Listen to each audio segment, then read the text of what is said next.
I'll tell you this. Stafford had Megatron that didn't get him a ring. Very true. Very true. So Awesome. Well, let's go ahead and get started. Good morning, good afternoon to some. Welcome to today's webinar session. Today we're going to be talking about understanding employment at will and what healthcare professionals need to know. My name is Ray Walters. I will be your co-host for today's webinar. I'm also joined by my co-host, Jose Delgado Jr.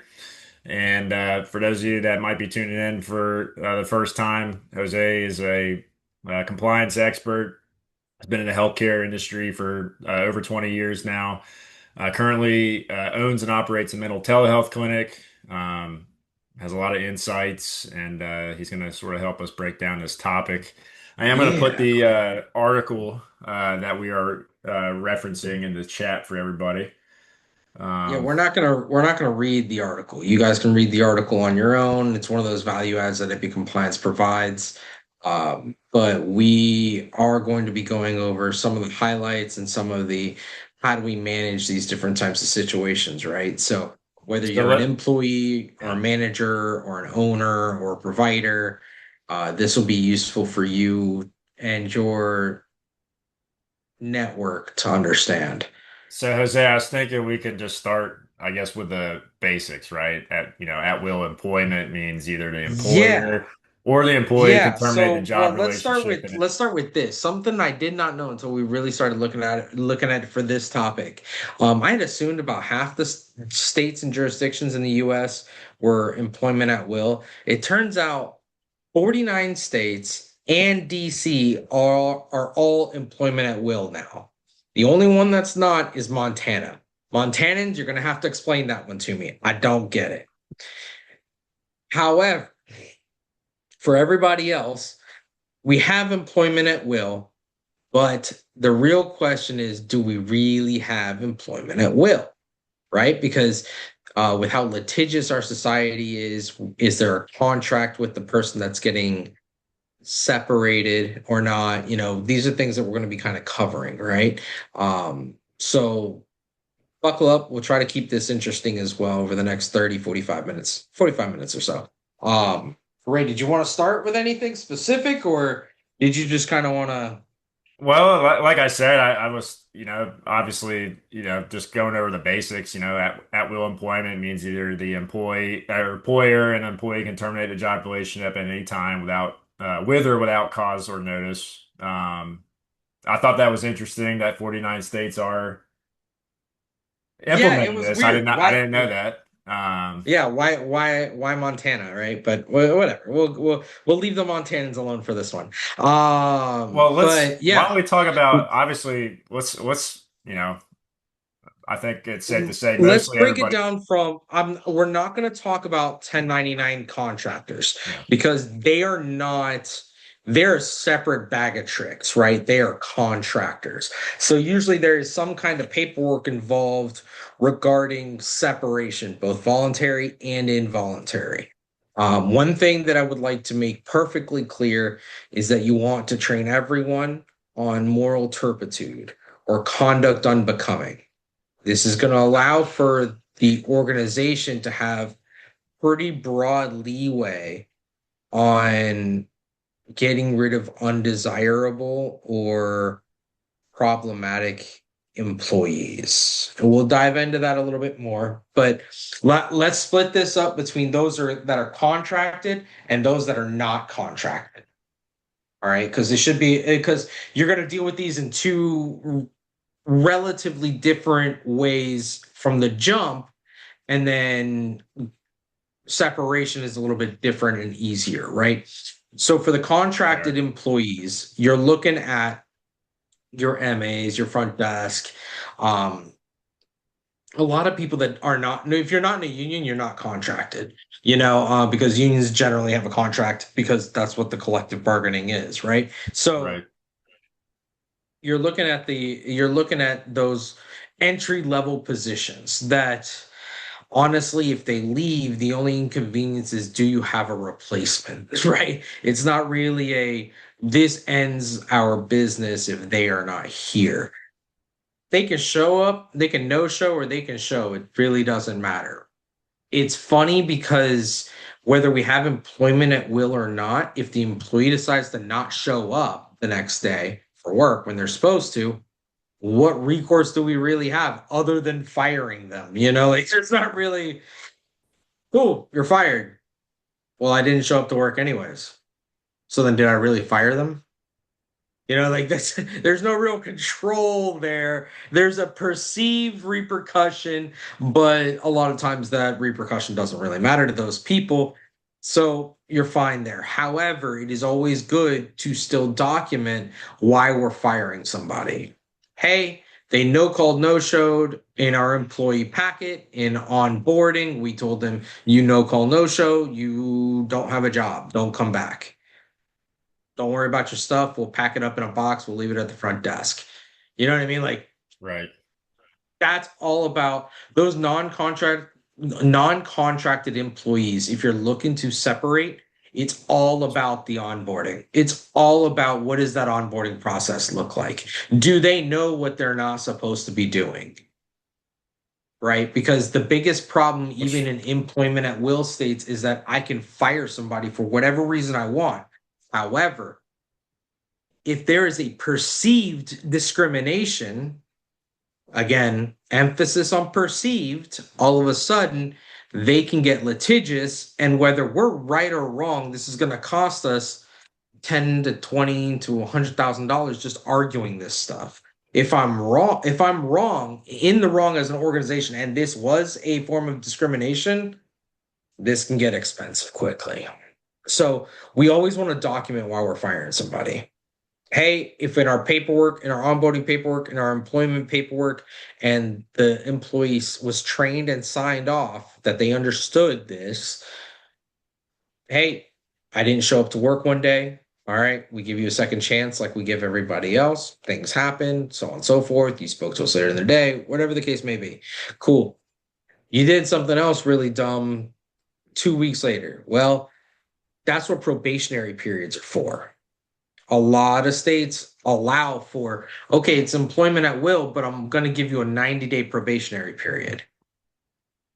Make sure that for you smaller offices, if you're offering benefits like paid holidays, 401ks, insurance plans, make sure that you build in there that they don't have access to those benefits until after the probationary period. Because if not, then what could end up happening is, oh, well, they were there for 30 days, thus they accumulated 4 hours in there, just to put a number there, a half a sure. day worth of PTO, whether it's holiday or sick leave, doesn't matter because it was only a half a day. Boom, it's hard to fire somebody for only missing work technically for half a day, right? Now then there's the process of, hey, did you put in the paperwork properly to get that paid time off, so on and so forth. So you really want to be careful with that. Another thing you want to be careful of as well is if you're looking to separate a non-contracted employee, what is your policy in regards to PTO? Let's say that this is a longer term employee been with you 2 years. They're leaving, you're firing them, whatever. The purpose doesn't matter. The date of firing does. So if today's the 24th of June and I say, hey, Bobby, today's your last day, if in your paperwork it says that he can be paid out that PTO when he leaves or he uses that PTO, your organization is on the hook. So make sure that you're very, very clear. Person breaking up is the one that has control of the situation because they're the one seeking a modification of the existing arrangement, right? So if you're going to fire someone, be strategic about it.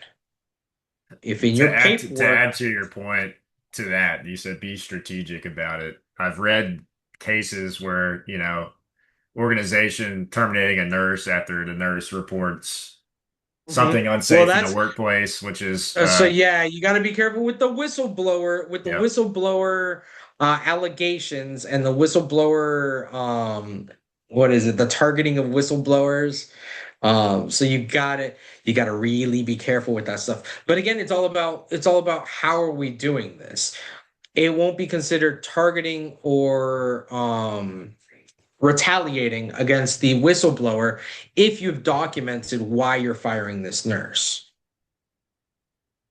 Hey, we're firing the nurse because she violated OSHA, which is why she whistle blew on OSHA because she was being retrained on that. Because she did the no-no, user error, but she's trying to Right. blame the organization for improper training, improper equipment, improper discrimination, hostile workplace. These things go down the list, right? So we want to make sure that we have everything nice and documented. One of the things that can also help in in remedying a discrimination case is if you say, "Hey, look, Bobby, it's not working out." Bobby can perceive it to be racism. Bobby can perceive it to be, I'm transphobic or homophobic or whatever phobic or whatever thing is phobe, whatever, right? But if I go and say, hey, per our HR regulations, today is going to be your last day. By the way, here's a check for the rest of your PTO, and here's your paycheck.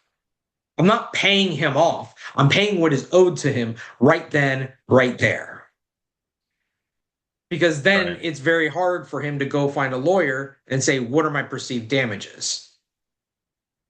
Right? Because a lawsuit is all based upon damages. If you just take him to the side and say, hey, Bobby, that wasn't right because of A, B, C, and D, we're no longer going to need your services. Here's your money that's owed to you by the organization. Goodbye. I would Nice, clean, simple, professional. I would say, and this is just sort of adding to that strategic planning, right? When getting rid of somebody. Um, but your employee handbook, That employee handbook is if you massive. have something in there, that state again, to your point, if you have an employee that doesn't show up or no calls, no shows, maybe you have a clause where you get one more anyways. You get written up, and Yep. that needs to be documented. But to your point, if your supervisor or fires that employee based off that one no call no show, but it's in the handbook, that could cause issue too. So more so Absolutely. just falling in line with your handbook, your protocols, making sure that you know everybody is on the same page. What is that progressive discipline? Yeah, yeah. So another one that does pop up, and this is one that I've been seeing more and more often, is the moral turpitude, the conduct unbecoming, the uh, things along those lines. If you're going to use terms like that, Hmm. when you train and get everyone's signature that they're aware of this piece of your operating procedure, excuse me, your operating procedures, you want to make sure that you're very, very careful with the example that you use. When someone says, hey, what does moral turpitude mean? Hmm. If you say something like, hey, you got arrested downtown because you decided to go out and act a fool, you've got to follow through with that. If you have a situation where um, it could be that the turpitude or the conduct unbecoming could be based on an allegation, but you need to Sure. have protocols and procedures in place. Hey, Bobby, um, you're being accused and you were arrested last night of domestic abuse. Are you going to keep that person employed? I Absolutely. I Yeah. don't know. And so for me, it's very much you're on a slippery slope. So make sure you discuss this before the situation occurs. Because if I fire Bobby and there isn't a moral turpitude or conduct unbecoming, yeah, yeah. So, we absolutely, Ashley. So it's really one of those things where, but we want to make sure that they understand. Is this based on an accusation or arrest, or is this based on being found guilty? right? Because these are very, very different bars. But we want to make sure that if we use that example outside of the employee handbook, then we really, really, really have to make sure that we're going to follow through. Because the second we say it and we don't follow through, that one person in your office is going to be like, oh, I Yep. can get away with that Exactly. because they didn't do it with Susie. So Bobby's going to turn around and get a DUI next weekend. It opens up a Why? can of Because we worms. didn't discipline or fire Susie because of something that happened with Bobby. Now, some would say, hey, what I do on my own time has nothing to do with the business. And I would 100% agree with you until you are wearing something for the business. If you're in my uniform, then you represent me. If you represent me, how do I want you to represent me? Right? So this is something that happens quite a bit. The alcohol abuse happens quite a bit right now in healthcare. I've seen it in all levels, from administration to clinical to providers. So you've got to figure out how you're going to deal with that. So if there are any questions in regards to the non-contracted employees, throw them in the chat, right?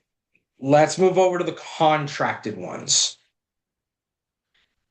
With the contracted employees, we usually break those down between two sections.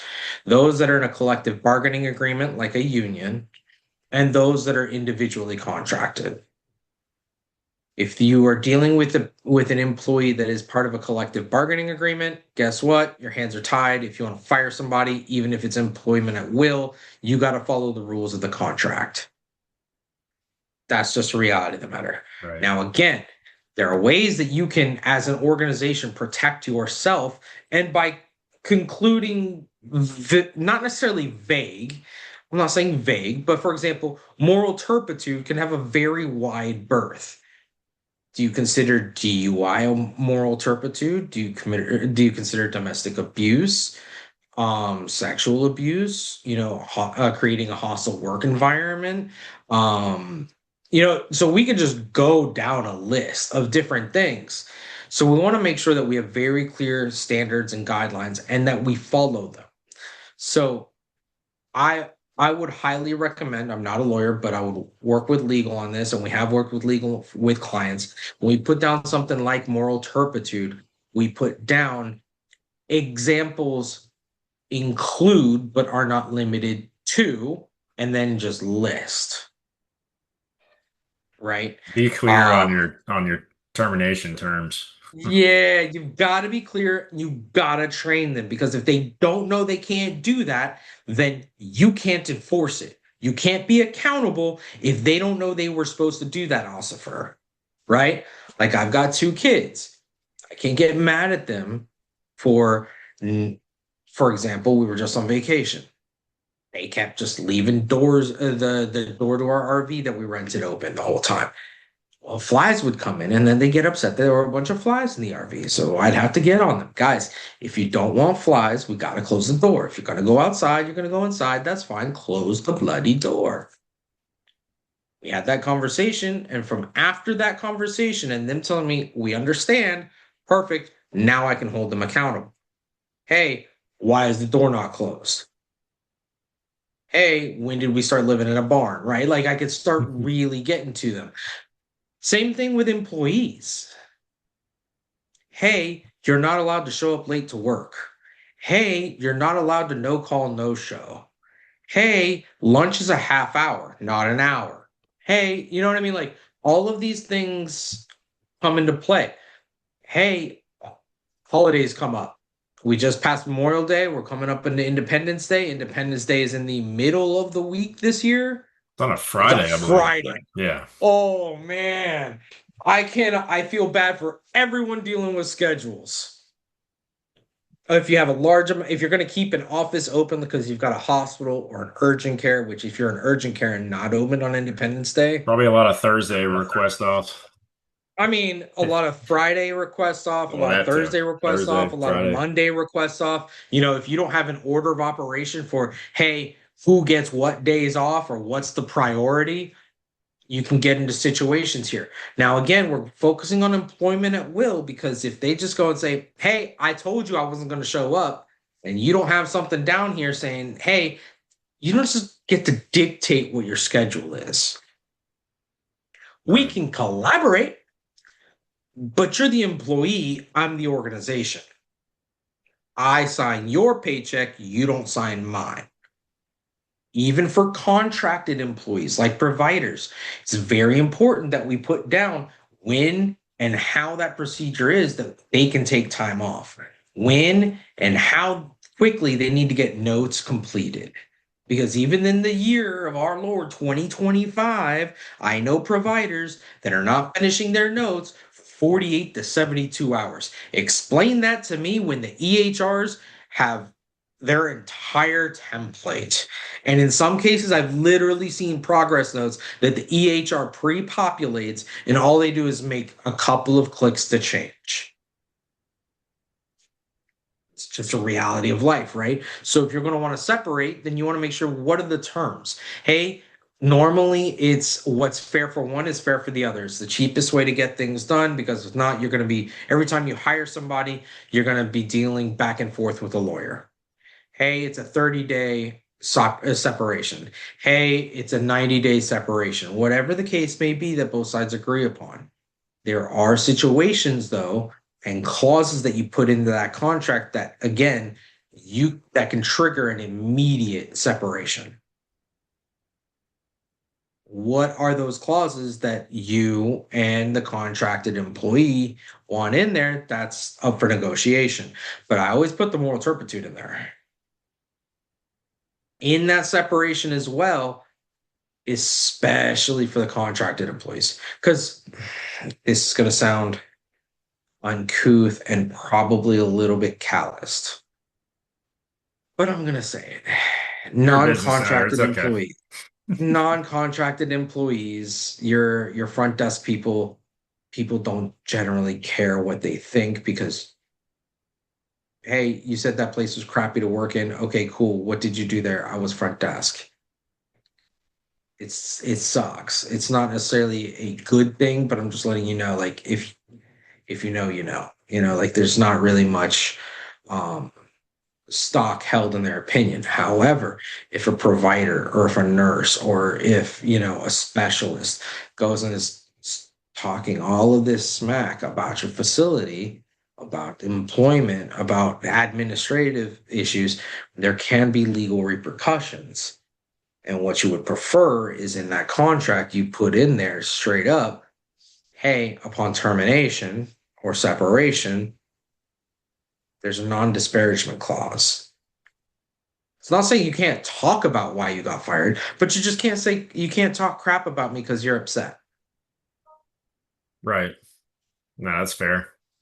You know what I mean? Like, let's just keep things professional. The non-disparagement clause, I've been seeing it a lot in contracts outside of healthcare. It needs to be done extremely frequently in healthcare, especially with providers. They take this crap personally when they get fired. And what they don't understand, a lot of them, is that yes, you are a provider, but you're human too. And there are crappy human beings and great human beings and everything in between. And just because we didn't work doesn't mean that you're a crappy human being, but it doesn't mean that you get to be upset and just talk all this crap out about our organization in the community. Right? So it's all about how do we risk manage this potentially volatile situation, right? And everything we want to do, even though it's employment at will, and I could literally go up and be like, I woke up today and don't want to deal with you. You're fired. I can legally do that. But But without the however, documentation. the documentation keeps things cleaner. We are in a litigious Uh, society, so even though it's employment at will, is it really employment at will? and the bigger picture means no documentation. Courts often side with the employee. So, Well, they normally side with the person who didn't write the contract, which is usually the employee. right, right. Usually the employee. In very I was rare looking for a cases do I. percentage, but it's that seems to be the case. You know, if you don't Yeah, have the that's just contract law. yeah, yeah, If you don't write the contract, you get if you don't write the contract, you have much more leeway. right. Um, so you want to make sure that these things are buttoned up. So it's two things. If they're contracted, make sure that contract is nice and buttoned up. And no matter what, onboarding, Yep. an employee handbook. You want them to know it so they sign off. And then it's your job to enforce it across the board. Employment at will is an amazing thing, but it's a very, very scary thing. Well, we get this. Actually, we're going to put it up on our YouTube so you can definitely review it as many times as you wish at all times. Ashley, Usually, Ray, we do today's our Tuesday. best. Usually, Ray gets it up by Yeah. Thursday, huh? I was gonna say, Ashley, we do our best to get to, as Jose mentioned, all of our videos are up on our YouTube channel. I'll post that in chat for you. Ideally, I try to get the videos up at least next day. So, and you will receive some Actually, give correspondence him a with a little bit link. of grace. Tomorrow's Wednesday. Usually Thursday by lunch Listen, Eastern Standard it- Time, it's it's up. it's more so Usually by dependent on how long it takes YouTube to upload a video. Sometimes I'm telling you, it takes like 2, 3 hours just to upload a video. It's nuts. And then some well, days I it's like can't do 20 anything. minutes. We can't do anything about that But piece. But I've been usually really, by yeah, we've been Thursday really, by lunch, it's up. yeah, yeah. Just be on the So lookout. you'll You'll receive some info, but I'm gonna put I'll put on your YouTube channel here in chat so you can stay up to speed. So when it comes to this stuff, we just want to make sure that we're very, very, very, very transparent. The more transparent you are, the easier life is, especially when you're wanting to get rid of a problematic employee, right? Because the problematic ones tend to be the ones that really know how to fill out paperwork. They really do have a lawyer that they're going to contact for something like this, right? So we want to make sure that when we have a separation from whether it's voluntary or involuntary, that as an organization, we treat this as professionally and non emotional as possible. Because everybody's been in a situation where they're like, hey, we're going to build the team around this. We're going to build some marketing. We're going to do this. We're going to change our business plan a little bit and go for that. This happens a lot. Hey, we just signed a lease for a new location based on that provider, those people being out by that office. So, what are we going to do now? They want to leave. Well, we can't force them to say that's slavery, right? Right. Like the best we can do is say, hey, before you jet, why are you leaving? If you know what I mean, like if they say, "Hey, I'm getting paid better somewhere else," if you're chasing $25 extra an hour, you're in the wrong business. Right. If you're chasing 50 cents extra an hour, you're in the wrong business because you're just going to end up constantly chasing that. You're never going to be able to stay happy. You're never going to be happy where you are because you're constantly chasing the money. I'm not saying don't get your bag. Everyone deserves to get paid. Everyone deserves to get paid on time and what they're worth. But the trick is there are other trade-offs to other than just economic payment, right? There's also what's the work environment like? Is there a possibility for me to move up? Are there benefits? And this is where a lot of times smaller offices and organizations kind of get the hose because how does a small office compete with a hospital for RNs and providers? We Matching can't pay them more. 401ks and Yeah, we can't pay them more. We don't have the funds to spread over hundreds of employees for the 401k and the health insurance, but we don't take everybody that walks in the door. So maybe one of the benefits is, hey, the pace isn't as crazy. We control our schedule more. We have a more flexible schedule. You're not going to work holidays. You know what I mean? Like, so there's different ways that we can play with things to attract employees and to retain employees. If somebody's saying, hey, I gotta quit because I don't get along with my supervisor, or I don't get along with management, or I don't get along with a provider. Okay, cool. Is that something that you can and are willing to change, right? It's Right. one thing to say, yeah, oh yeah, I can change that. We'll just get rid of the manager. Do you, wait, now you have to do the calculus as an organization. Who's harder to replace? And is that person so toxic that it's ruining your company and your company's name? Because you will have to fire if you're in long enough in management, you will have to fire a provider because they're toxic to your workplace. It's not a matter of if, it's a matter of when. It's just people. It's just people numbers, right? So the trick is how how many other employees are you going to lose before you make that choice? How many patients are you going to lose before you make that choice? So you want to make things very, very clear, right? So if you already see that trend, then it's something to where we got to be proactive and say, hey, Bobby, I've got a couple people that there's friction. What's going on? Just hear both sides of it. Usually the truth is somewhere in the middle. Every Yep. adult knows this.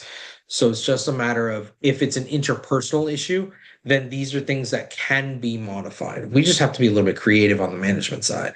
If it's something that it's economically based, not really much I can do there, right? Like you're at the rate that you're at. Can I compete with a hospital? Maybe for 25 cents, maybe for 50 cents, for $2, $5. I mean, we lost a provider because she was getting paid. The place she went to was offering 10% more over the course of a year. Not over the course of a paycheck, not over the you mean over the course of a year, 10 grand more. So it's Mid-level. purely a financial decision. Yeah, it was purely a financial decision. I mean, I get it. When you're getting paid that much, I mean, that's 10K a month. That's an extra month, right? Like, Yeah. Yeah. okay. She didn't last there very long. I mean, when you're in healthcare, remember that if you're a revenue generator, there's a reason why there's an average salary because that's what the market can bear. If they're offering you more money than the average, be very careful. Just in general, be very careful because they're going to expect more from you because they're paying more. So instead of maybe And 20 that patients a day, they're expectation going to might be too much. Yeah. that expectation can burn you out. So Yeah. then is that Yeah. 10% more worth you being burned out in a year? I don't know. Maybe it is. You just got to get maybe sometimes you're just like, hey man, basically that extra month can get me out of a hole that I'm in. Cool. I get it. You got to make that decision for yourself. Thanks for coming to me, dealing with this in a professional manner. Thank you for giving me the 90 days. It's part of our contract, or the 30 days is part of our contract. Boom, bam. And if you're looking to end things in a professional manner and you're like, hey, Bobby, I know that you wanted a jet. I know that the contract says 30 days. Found somebody that we're going to use to replace you, but they can't start for a week after your 30 days. Would you be okay with staying on an extra week? You know what I mean? That conversation can and does occur. And this is why it's so important to be professional because then it's a matter of, okay, that extra week could be crucial for us because maybe that's the nurse that runs our cath lab. Maybe that's the provider that sees our patients that week and our other providers out of town, right? Because this stuff always happens in the weirdest ways, right? So we've That's got to ensuring just that no disruption. No disruption. yeah, right. So the patients aren't dumb. When there is upheaval in the office, I swear they catch the energy. So your job as an administrator is to keep things on an even keel as much as you can. You must be like a duck on a pond, right? Give that continuity of care. Take a look. Hey, bringing that new provider on because bringing on a new provider is not easy.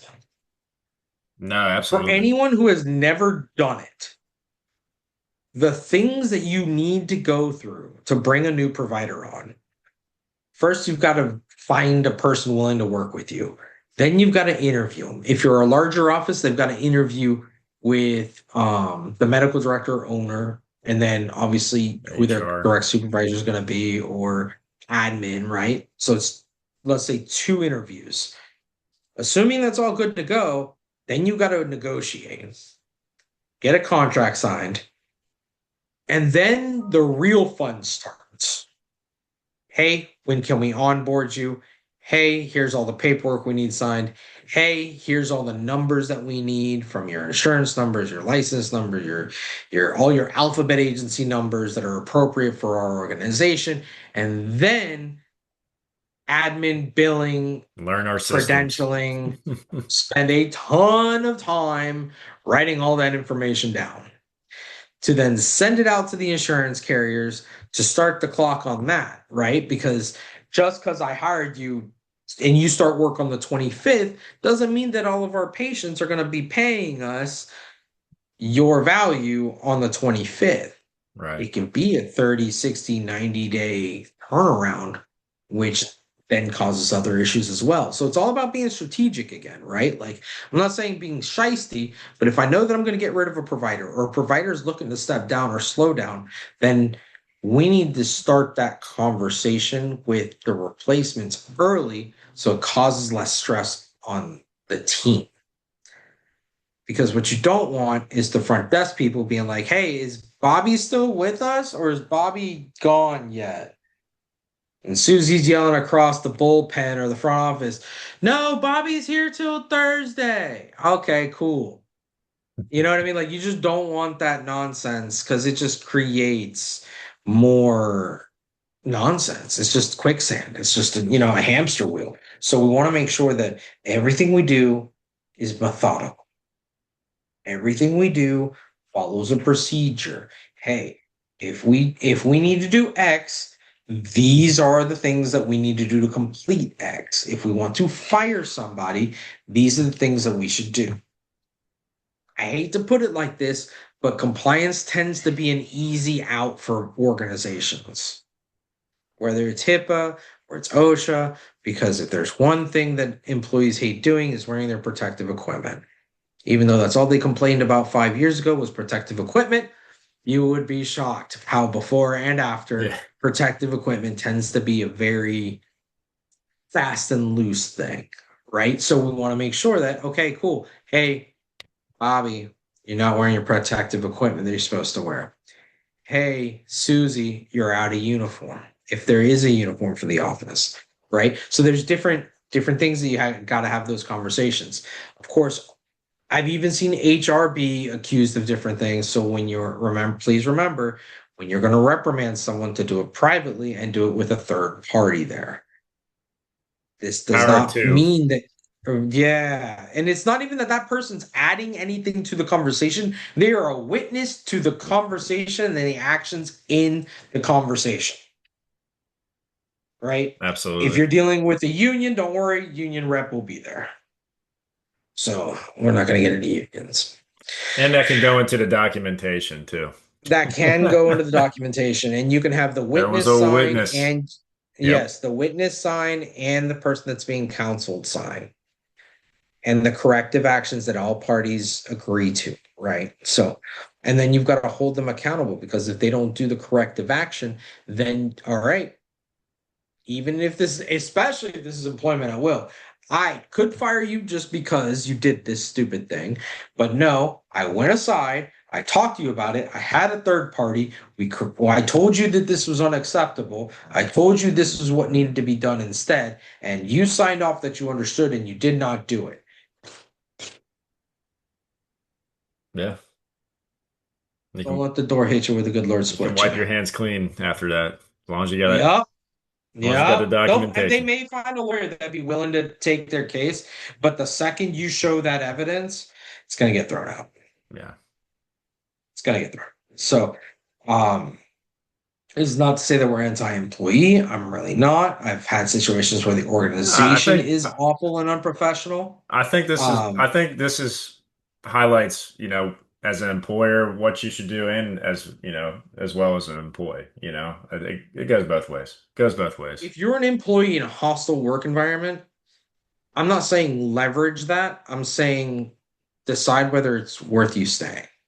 I would say from the employee perspective, you know, if you're looking at a contract, read every clause. No, all the Absolutely. termination protocols, your job duties, non-competes, If you are coming up and keep, you're a contracted employee, and I just had this happen with a high level administrator for a relatively large practice, if you are a contracted employee and the contract terms are coming up and you have hard and fast terms on there lengthwise, hey, this is a 3 year contract and not evergreen, like, hey, the initial contract is 3 years, but if we don't make any modifications, it's just evergreen every year, just naturally re-ups.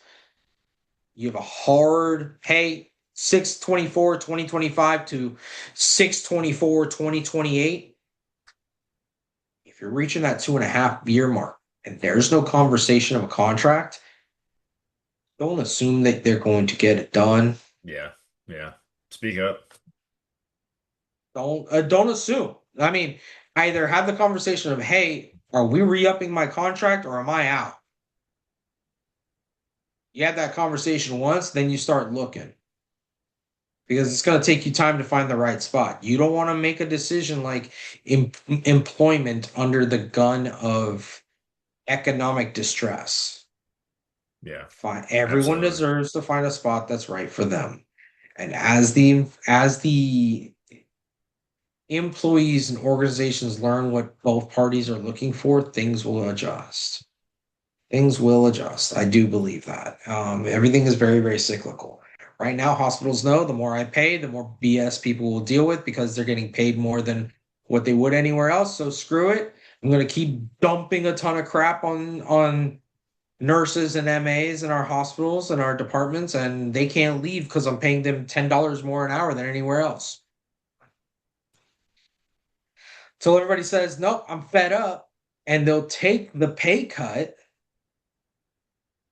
You know what I mean? Yeah, Like, there yeah, is a bar where people say that is enough. yeah, And then you have the problem of, well, something's got to change. Doesn't matter how long you've been somewhere. If the owner of the practice realizes that everyone around you is constantly changing, conversation will be had of why can't we retain anybody? And if they can't retain anybody, then eventually, no matter how dense the owner is, they will hold that employee accountable. Because one person, perfect. Hey, I have people that I don't like you, you don't like me, but we respect each other's work. Perfect. There are people that, we get along great and I can't work with. There are people I get along great and can work with. But if everybody has a problem with you and everybody's leaving and we're paying these people so much more than the market, the problem is you. You got to go. I would say another, I guess, takeaway as an employee, keep record of all your performance reviews. If you ever I've seen Performance scenarios where like a reviews. provider, for example, they get their performance review, but maybe their admin or whatever is no longer with the company, and a new guy's in that he doesn't really know, or they don't, they haven't been with each other long enough and that performance review is reflected on that interaction. Performance reviews are That's very, very effective double-edged sword yeah, because a yeah, lot of smaller practices don't do performance reviews. A lot of the larger organizations do for obvious reasons. But like you said, if management changes or your supervisor changes, then they may be looking for something different and grading the annual review differently, which then becomes a problem for both the organization and for the employee. You've got to, Ray is 100% right. You got to keep track of it. If your yeah, organization is doing annual reviews, especially if your annual review the result of your annual review is reflected upon your pay increase, got to keep track of it. absolutely. You got to keep track of it. So cool. Anybody got any questions? Throw them in the chat. That's what we've got for you. I mean, Employment at will is an interesting thing, you know. It's all about documentation, like I said, like we keep telling you guys. If you don't have an employee handbook, if you don't have an HR department, if you don't have general counsel for your practice, these are things that you can look up. Um, Epi compliance, title consultants, we're more than happy to help you out with some of that.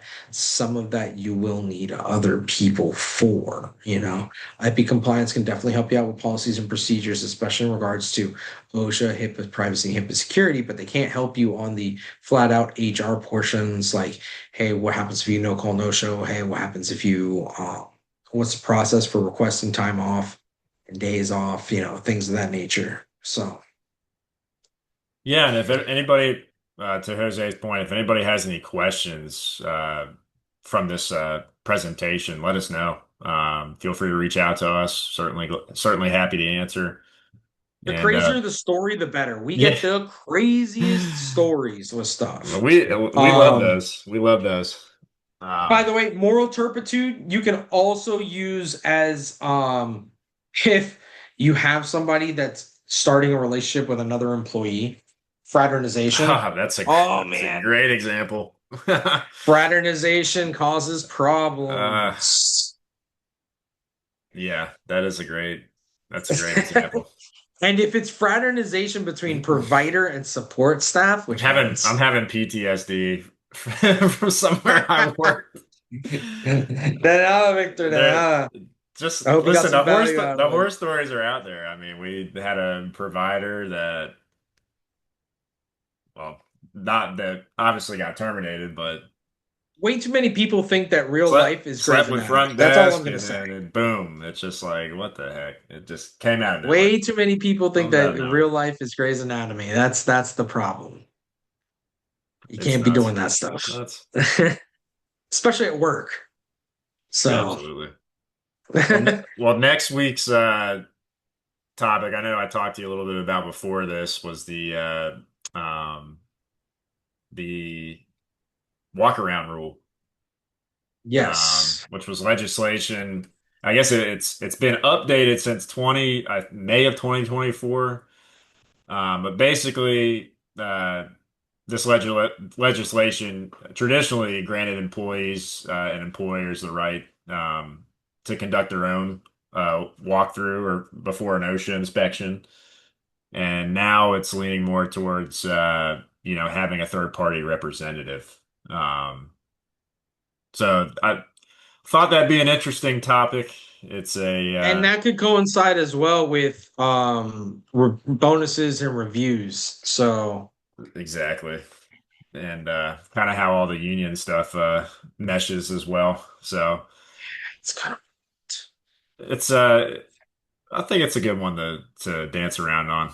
So, but if absolutely. anybody has us or has any topics you'd like us to discuss, let us know. I know we've had a couple topics the audience mentioned. We've conducted some webinars on. So, again, if maybe it's a story you you want us to use as an Yeah, if example, you just find an article that's something that intrigues you, whether it's we want to lean more towards the compliance side of healthcare, but if there's a question you have in regards to, hey, what about this? I mean, we're more than happy to take a look at it, you know? no, absolutely. Please don't be shy. Like I said, we're if it's in the healthcare space, preferably, and more Yes. so on the compliance side of things, we'll gladly talk about it. So just let us know. Otherwise, Jose, I appreciate your time. Everyone, I appreciate you for joining in today. I hope you found this session valuable. As Jose and myself mentioned earlier, we will be working to get this video up. I've been pretty consistent. I usually have it up the next day. So just be on a lookout, and everybody that attended this will receive a email from us as well with a link to register for next week's session with a link to watch the video. So if you have any staff members or a friend you want to pass it on to, please do that. Like I said, we primarily are on the YouTube. We recently just got on Spotify and Apple Podcasts as well, under the alias of the Step by Step the hell, or I'm sorry, this the healthcare podcast step by step. with EPI Okay. compliance. So be on the lookout for that as well. But other than that, I hope everybody has a great day, and we'll see you next week. Perfect. Thanks, guys. Thank you.